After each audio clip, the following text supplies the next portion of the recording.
Boa noite, meus amigos. Que a paz, o amor do Cristo estejam com todos. Hoje, mais uma das reflexões por Emmanuel no livro Pão Nosso, no capítulo 104, Direito Sagrado, psicografia de Francisco Cândido Xavier. Emmanuel destaca Paulo aos Filipenses, no capítulo 1, versículo 29, onde Paulo diz: porque a vós foi concedido em relação ao Cristo não somente crer nele, como também padecer por ele. Paulo aqui nos chama a atenção, nos mostrando que não é somente crer em Cristo. Crer é necessário, mas padecer, aguentar, suportar por Cristo. Crer e padecer faz parte do pacote cristão. Mas Emmanuel vai nos explicando de uma forma bem fácil. Emmanuel diz que devemos cooperar pessoalmente com os administradores humanos, em sentido direto, sempre constitui objeto da ambição dos servidores dessa ou daquela organização terrestre. Observe aqui a comparação que é feita. Numa empresa, existe uma hierarquia, certo? E quando estamos inseridos nela, temos um propósito, ou deveríamos ter, de servir aquela instituição. Cada um, então, deve agir e cumprir seu papel de acordo com o cargo e a competência que lhe cabe. Emmanuel, então, continua dizendo: ato invariável de confiança, a partilha da responsabilidade entre o superior, que sabe determinar e fazer justiça, e o subordinado, que sabe servir, institui a base da harmonia para a ação diária. Realização essa que todas as instituições procuram atingir. Muito bom. Essa seria a meta se não fosse o contrário, né?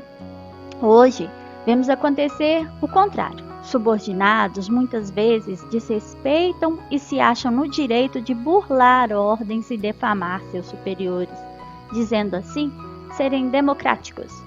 Acontece assim, como no exemplo dado por Emmanuel, de empresas como no meio cristão.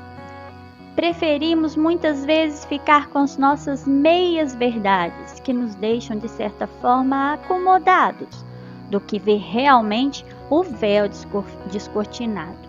Emmanuel continua dizendo que muitos discípulos do cristianismo parecem ignorar que em relação a Jesus a reciprocidade é a mesma, elevada ao grau máximo no terreno da fidelidade e da compreensão. Nós temos Jesus como o ser mais elevado do que esteve entre nós. Confiamos. É nosso superior, certo? Então, nós acreditamos nele. Então, temos que crer ao máximo, não mais ou menos. Uma hora eu acredito, duvido, desconfio. Lógico, tudo dentro do nosso entendimento. Vamos de pouco a pouco adquirindo conhecimento e estudando. É para isso que nós estamos aí. Estudar, né? E aí, Emmanuel continua dizendo que mais entendimento do programa divino significa maior expressão de testemunho individual nos serviços do Mestre. Ou seja, quanto mais entendimento temos do Evangelho Divino, mais testemunho temos que dar. Fazer o serviço bem feito, né? Jesus ainda dizia lá em Lucas 12, versículo 48, a quem muito foi dado, muito será cobrado. Bom, Emmanuel continua dizendo o seguinte: competência dilatada, mais deveres, né? Deveres crescidos. Quanto mais conhecimento, mais dever. É assim que acontece numa empresa. Vamos pensar aqui junto comigo. Por que você cresce? Né? Cresce dentro de uma empresa. Por que você muda de posto? Né? Ou seja, porque você tem conhecimento e precisa expandir seus conhecimentos, dividi-los. E aí Emmanuel fala: mais luz, mais visão. Quanto mais formos agraciados pela luz de Deus através do Evangelho de Jesus, mais teremos a visão aberta para iluminar e dividir conhecimentos.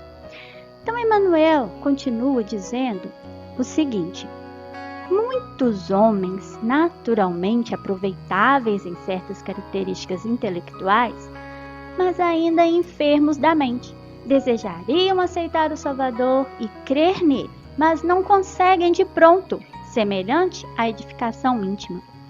temos entre nós pessoas que possuem intelecto muito avançado, mas, por um lado, sua capacidade intelectual não está compatível com a sua capacidade moral. Emmanuel coloca aqui que eles estão enfermos da mente.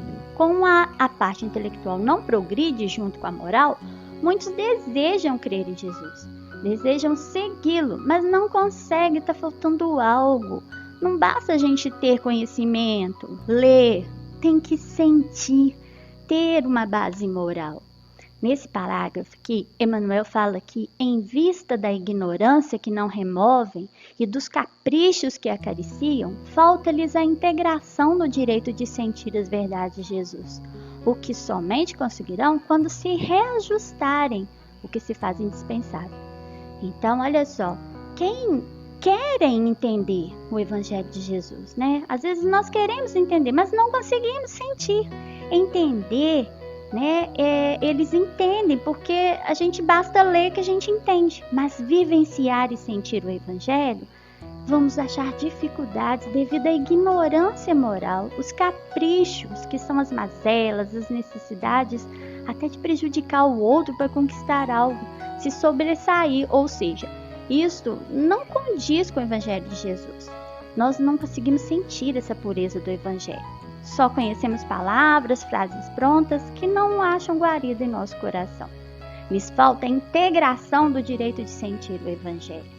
Como ele não se integra pelo todo, porque para se integrar precisa sentir. E para isso, precisa ter uma evolução moral. E só irão conseguir quando reajustarem, o que faz indispensável, como diz Emmanuel. Mas ele continua dizendo que, todavia, o discípulo admitido aos benefícios da crença foi considerado digno de conviver espiritualmente com o Mestre. Olha que maravilha! Mesmo em meio a tanta ignorância, ainda é admitido os benefícios da crença. Mas vai depender de nós darmos a volta por cima e passar a ter uma outra visão da vida. Porque enquanto estivermos tendo a visão da vida mais material que espiritual, vamos ficar em débito. Prosseguindo, Emmanuel diz o seguinte: entre ele e o Senhor já existe a partilha da confiança e da responsabilidade. Há entre todos nós, vem a centelha de Deus. Todos nós temos ciência da sua existência e sabemos que podemos confiar no seu infinito amor. Em nós existe essa partilha de confiança e de responsabilidade. Mas ele continua falando para nós: contudo, enquanto perseveram as alegrias de Belém e as glórias de Cafarnaum, o trabalho da fé se desdobra maravilhoso. Mas em sobrevindo a divisão das angústias da cruz, muitos aprendizes fogem, receando o sofrimento e revelando-se indignos da escolha. Olha, que mais real é a comparação que Emmanuel faz aqui. Enquanto alegrias, tudo indo bem, ninguém mexendo no meu queijo, eu estando confortável com meu ego lá no alto, tudo bem. Agora, quando vem as angústias, as tribulações, uma enfermidade, muitos aprendizes fogem, receando o sofrimento. E devia ser bem o contrário, né? Aí sim, quando chega esse sofrimento, quando a gente está de frente com isso, confiando, aí que a gente tem que ter confiança, é para isso que nós estudamos. Nós não estudamos para aproveitar somente as alegrias de Belém e as glórias de Cafarnaum. Nós estudamos para padecer, saber superar as angústias da cruz, que são inerentes à nossa vida. Aí que podemos parar e refletir sobre a nossa vida, onde nós estamos errando, o que é preciso melhorar mais. Mas aí, a gente pensa que é indigno dessa escolha e acha desmerecedor das glórias e passa a desacreditar das bênçãos de vida, passando a ser joguete nas mãos de criaturas infelizes. Olha só que tristeza. Bom, Emmanuel conclui. Ele conclui que as suas considerações dizendo o seguinte: os que assim procedem categorizam-se à conta de loucos, porquanto subtrair-se à colaboração com o Cristo é menosprezar um direito sagrado. Os que assim fazem estão deixando de colaborar com Cristo, menosprezando assim o direito sagrado, o de estar a serviço do Cristo e realizar seu serviço, que te cabe com responsabilidade e dedicação. Como é uma empresa, né? Voltando lá no exemplo que Emmanuel nos colocou lá no início das suas considerações sobre o texto. Temos nosso líder Jesus. Somos os seus subordinados. Devemos a ele respeito e responsabilidade e fazer o melhor que tiver ao nosso alcance. E não defamá-lo ou denegrir sua imagem, ser infiel a ele. Assim é Jesus também. Ele vai seguir, comigo ou sem minha presença. Ele está aí para a gente segui-lo, está ali de braço aberto para todos nós. Se eu estiver recebendo os benefícios, quando vier as dificuldades, eu tenho que estar pronto para dar meu testemunho de fé, de perseverança no Evangelho do Cristo. Bom, meus irmãos, espero que essas reflexões tenham chegado e tocado o coração de vocês, como também tocou o meu. Deixo aqui, meu boa noite. Deixo aqui uma nota para vocês. Em qualquer tempo e situação, os pontos de vista e as oportunidades, os recursos e os interesses, o sentimento e a educação dos outros são sempre muito diversos dos seus. Criticar não resolve, porque o trabalho da criatura é que lhe determina o valor. André Luiz, no Sinal Verde. Bom, boa noite para vocês, fiquem em paz, feliz ano novo e muito obrigada pela oportunidade. Até uma próxima, se Deus quiser. Beijos.